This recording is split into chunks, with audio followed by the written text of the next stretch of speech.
Assalamualaikum and very good day to everyone. Today we will continue the last topic in this chapter of flux density and divergence theorem.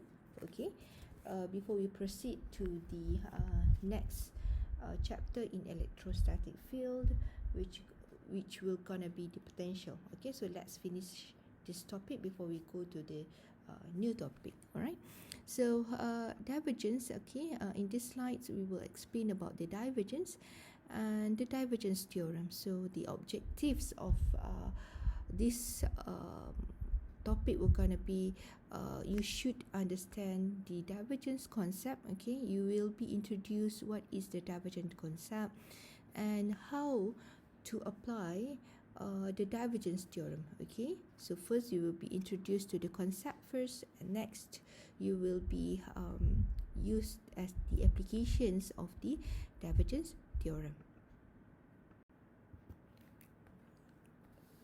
Okay, now let's look at the this diagram. Okay, the diagram that is shown in your slides here.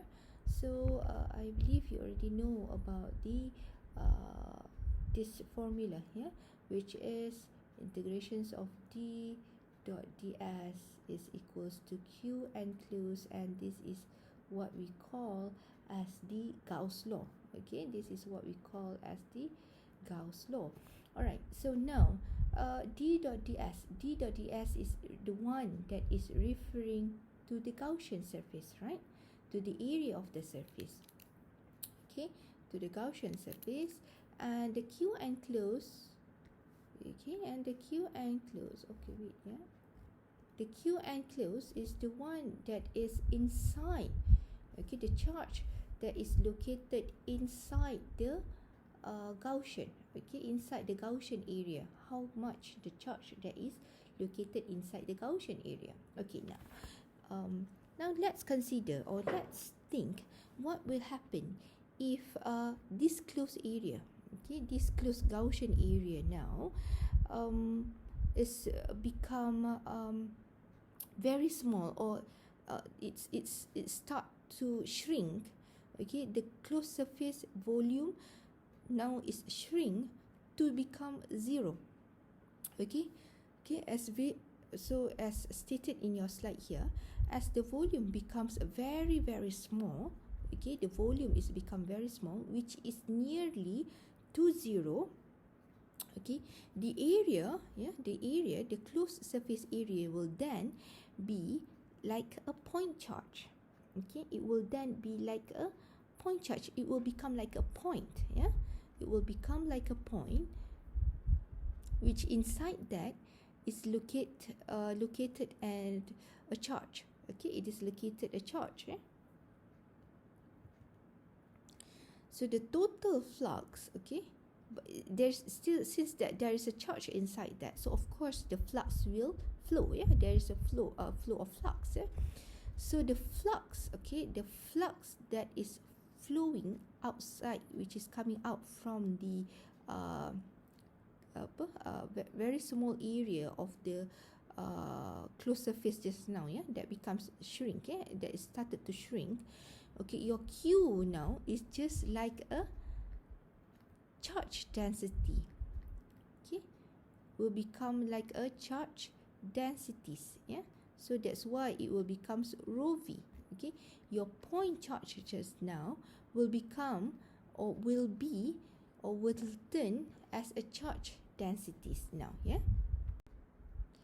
So now, as we have considered, yeah, as we have considered the closed surface volume shrink to 0, and it's now become volume charge densities. Okay, it carries like a volume charge densities. Okay, a point charge which carries a volume charge density.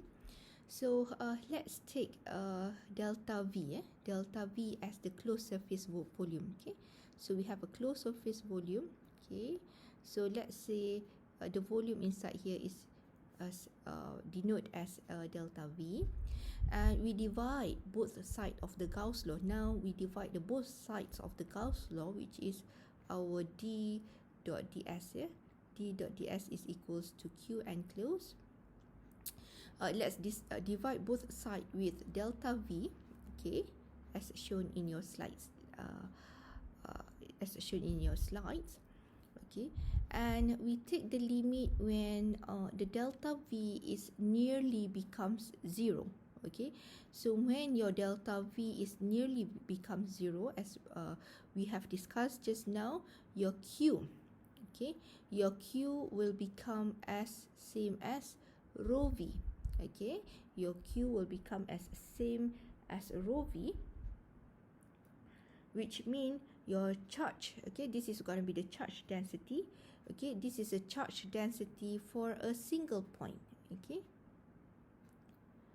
for a single point or for only one position. Okay, all right.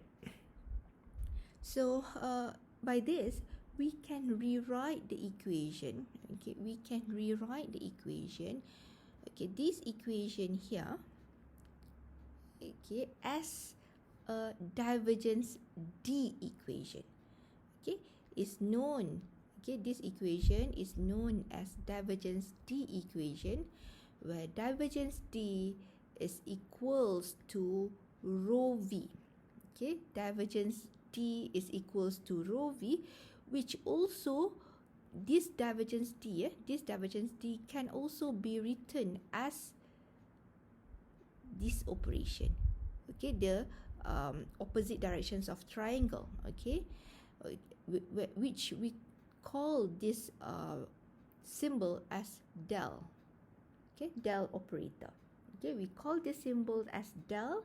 However, when we pronounce it, okay, when we pronounce it as divergence of D. Okay, divergence of D. So this is actually, okay, divergence of D. This is actually will be our first law of our Maxwell equation. Okay, this will gonna be the first law of our Maxwell equation, where divergence of D is equals to rho V, where rho V is the charge density. Okay, so the equations of divergence D, I try to write here, yeah?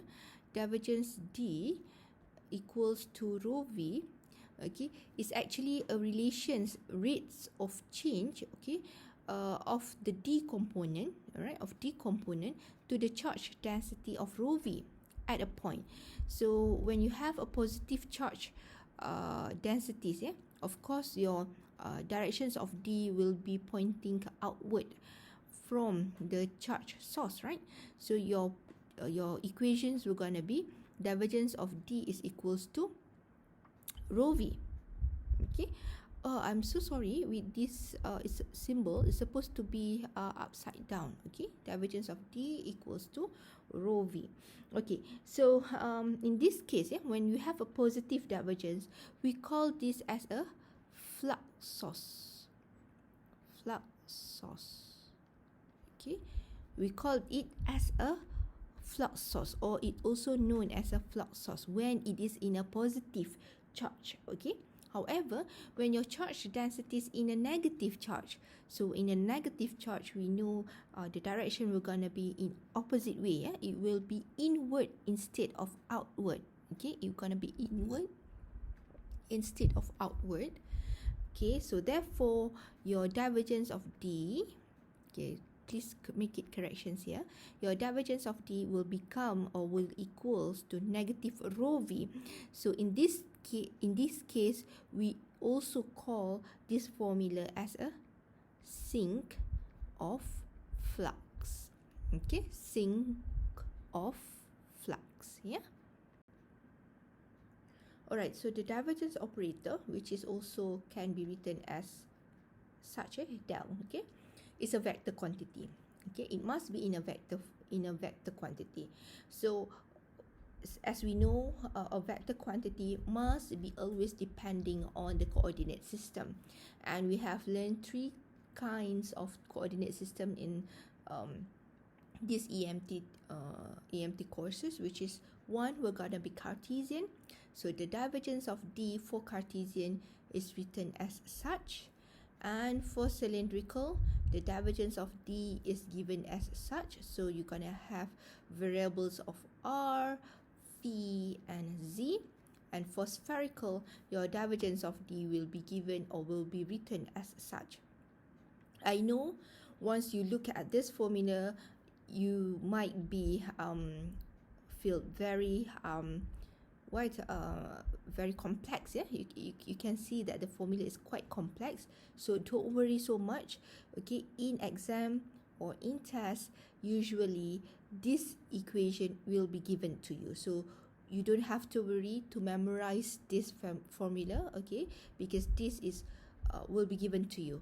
But what you need to worry is how to use or how to apply this formula. All right, so here I provide a simple example for you guys to test yourself, okay, how to apply the formula that has been taught to you just now, which is divergence of D. Yeah? Divergence of D is equals to rho V. Okay, so in this question they ask you to find the volume charge density. So when they said a volume charge density, so we know it is referring to rho V. Okay, that is associated with each of the following fields. So we can see the information here. D is already given to you, so the best or the appropriate formula that can be applied is of course this divergence theorem, yeah, because D is given to you, okay, and you can find your rho V with the given D. All right, okay, so now let's look at the A. D is given as xy squared on x direction, y x squared on y direction, z on z direction, coulomb per meter squared. Okay, so first of all, we know the divergence is always dependent on the orthogonal coordinate system. What orthogonal coordinate system? Yeah, so in this first case, yeah, when we look here, which orthogonal coordinate system that will cross to your mind? So you need to look at the variables. So it has in x direction, it has in y direction, it has in z direction. So of course this is a Cartesian. Okay, so this is a Cartesian. So to solve it, okay, so we know divergence of D is equals to rho V. Okay, and rho V for a Cartesian is given as D over dx plus D over dy and plus D over dz over dz. Okay, so you have your x direction, so this is going to be your x direction, this is going to be in your y direction, and this is going to be your z direction. So you just have to substitute and you will get your answer to be y squared plus x squared plus 1 coulomb per meter cubic. Don't forget the unit for rho V, coulomb per meter cubic. Okay, and same goes to B. So for B, when you look at the variables of B, you can see it has in R, Phi, and Z direction. So what kind of orthogonal coordinate system that is suits with R, Phi, and Z? So it's gonna be the cylindrical, right? So straight away, we know divergence of D is equals to rho V, and to find the rho V is equals to, the formula is 1 over R, D over dr, R dr, dr means D on R directions, right? Plus 1 over R, D on phi directions over d phi, plus d on the z direction over dz. Please make correction. This is not x. This is supposed to be r, yeah? R z squared. Okay, so you just have to substitute inside here. Okay, you just have to substitute inside here and you will get your answer, which is coulomb per meter cubic. All right. Okay, now you have been introduced to the divergence concept just now. Now let's look into what is the theorem of divergence, okay, or known as a divergence theorem. So a theorem, a theorem used to relate the surface integral, okay, the surface integral to a volume integral. So you can see from the surface, we have learned that d dot ds is regarding on the surface of the Gaussian, right? Surface of the closed Gaussian, right? So from the surface, from the surface integrations, from the surface integration, by using a theorem, we can relate the surface integration to a volume integration, okay, that is involving the same vector, meaning that if it is a cylindrical, you can use the same cylindrical coordinate system, yeah. So we can rewrite that, okay, this one, yeah. We can say that the divergence theorem states that the total outward flux of a vector field through the closed surface, okay, through the closed surface is the same as the volume integrations of the divergence, okay, the volume integrations of the divergence, which is this one is equals to rho v, right? And d dot ds is equals to q enclosed, and the q enclosed just now is equals to this rho v, right? So we can say that the divergence is actually the total flux that is coming out from a field through the closed surface is same as the volume integrations of the divergence, right? So we're gonna use this later, okay? We're gonna use this later in our next chapter onwards, right? And we're gonna look how this equation can be, or this formula can be applied, right?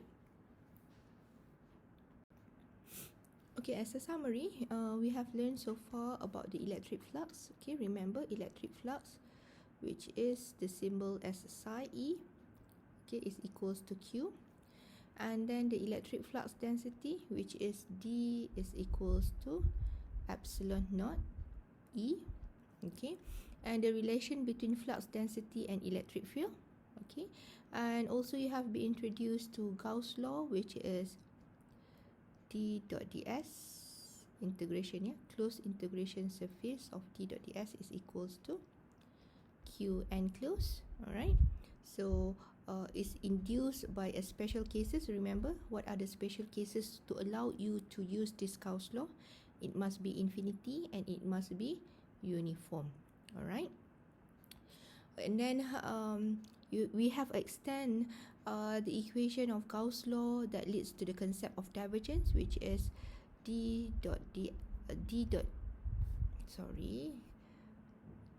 divergence of d is equals to rho v, okay, and also about the divergence theorem, remember, which is from the surface, which is d dot ds, will give us into the integrations of